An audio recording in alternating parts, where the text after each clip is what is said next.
Konflik domestik Suriah antara pemerintah dan pemberontak akhirnya berkembang dan meluas hingga menjadi ancaman bagi keamanan internasional.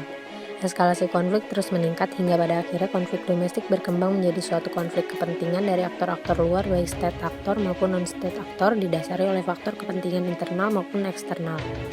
Intervensi aktor-aktor luar dalam suatu konflik domestik tentu memiliki dampak dan pengaruh signifikan terhadap dinamika konflik yang ada. Eskalasi konflik memecah aktor-aktor yang terlibat dalam 4 kelompok dengan kepentingannya masing-masing. Konflik domestik Suriah pecah antara pasukan pemerintah dan pemberontak oposisi dari tentara yang membelot, kelompok ekstremis hingga kelompok Kurdi Suriah. Setelah itu, proxy war akhirnya terjadi. Pada akhir 2012, Iran yang bersekutu dengan Assad mengintervensi dengan mengirimkan penerbangan kargo setiap hari. Pada saat yang sama, negara-negara Arab di Teluk Persia mulai mengirimi uang dan senjata kepada kelompok pemberontak. Iran meningkatkan pengaruhnya ketika Hezbollah, misili Lebanon yang didukung Iran ikut berperang bersama Assad. Negara-negara Teluk, terutama Arab Saudi, merespon dengan mengirim lebih banyak uang dan senjata kepada pemberontak melalui Yordania. Tahun 2013, Timur Tengah tampaknya terpecah antara kekuatan Sunni yang umumnya mendukung pemberontak dan Syiah yang umumnya mendukung Assad. April 2013, pemerintahan Obama yang mulai terganggu dengan kekejaman Assad menandatangani perintah rahasia dengan CIA untuk melatih kelompok pemberontak. Agustus 2013, rezim Assad menggunakan senjata kimia hingga menuai kecaman internasional. US menanggapi hal tersebut dengan rencana serangan militer yang ditargetkan. Setelah beberapa hari, Rusia mengusulkan bahwa Suriah akan menyerahkan kontrol atas senjata kimia kepada komunitas internasional untuk menghindari serangan militer US. Beberapa minggu kemudian, pelatihan militer dan senjata CIA pertama mencapai pemberontak Suriah. Februari 2014, afiliasi Al-Qaeda yang berbasis di Irak melepaskan diri dari kelompoknya. Mereka menyebut dirinya The Islamic State of Iraq and Syria atau ISIS.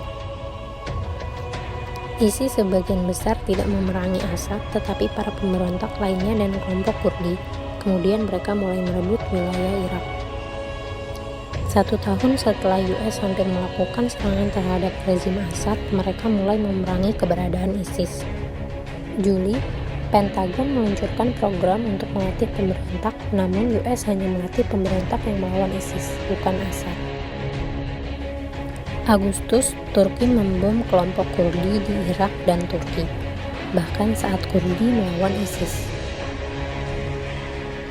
September, Rusia mengintervensi Suriah atas nama Assad dengan mengirim pesawat tempur ke pangkalan udara yang dikuasai Rusia dan berujar bahwa mereka membom ISIS. Namun yang sebenarnya terjadi, mereka hanya membom pemberontak oposisi.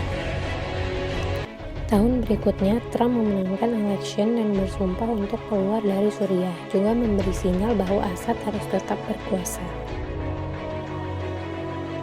Akhir 2016, Assad dibantu Rusia dan Iran merebut kembali kota Aleppo dan memukul mundur kelompok pemberontak dari kota terakhir yang tersisa bagi mereka. Kemudian 2017, Assad sekali lagi menggunakan senjata kimia terhadap rakyatnya.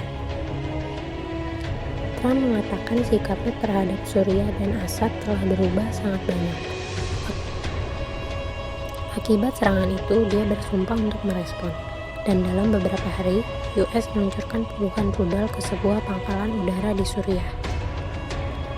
Dengan menyerang Assad untuk pertama kalinya, US menambah kerumitan dalam perang tersebut.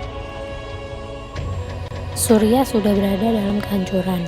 Bahkan jika Assad berkuasa kembali, pemberontak akan tetap bertahan.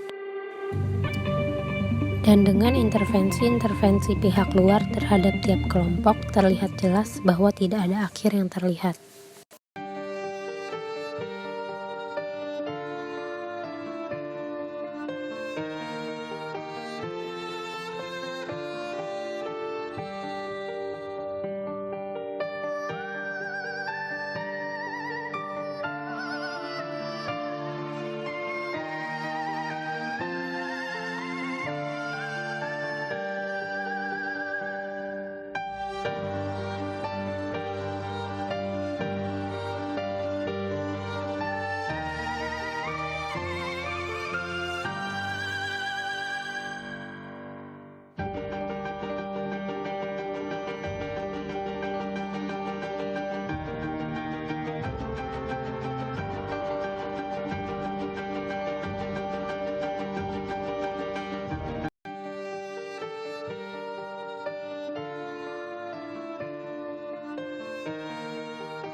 Sebuah laporan terbaru oleh kelompok amal World Vision dan kelompok konsultan Frontier Economics memperkirakan konflik Suriah sejauh ini menelan biaya 275 miliar dolar Amerika atau 150 kali lebih dari anggaran kesehatan Suriah.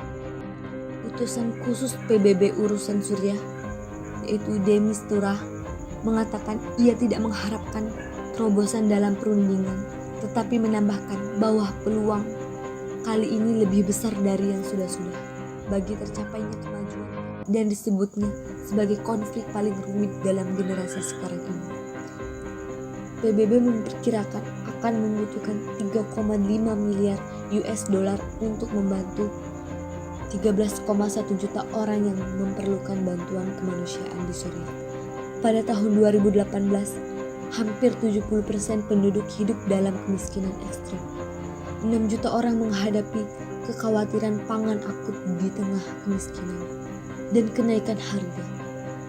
Di beberapa daerah, orang menghabiskan 15-20% pendapatan mereka untuk mendapatkan akses terhadap air minum. Partai-partai yang berkaitan telah menambah masalah dengan menolak akses agen kemanusiaan kepada banyak orang yang membutuhkan.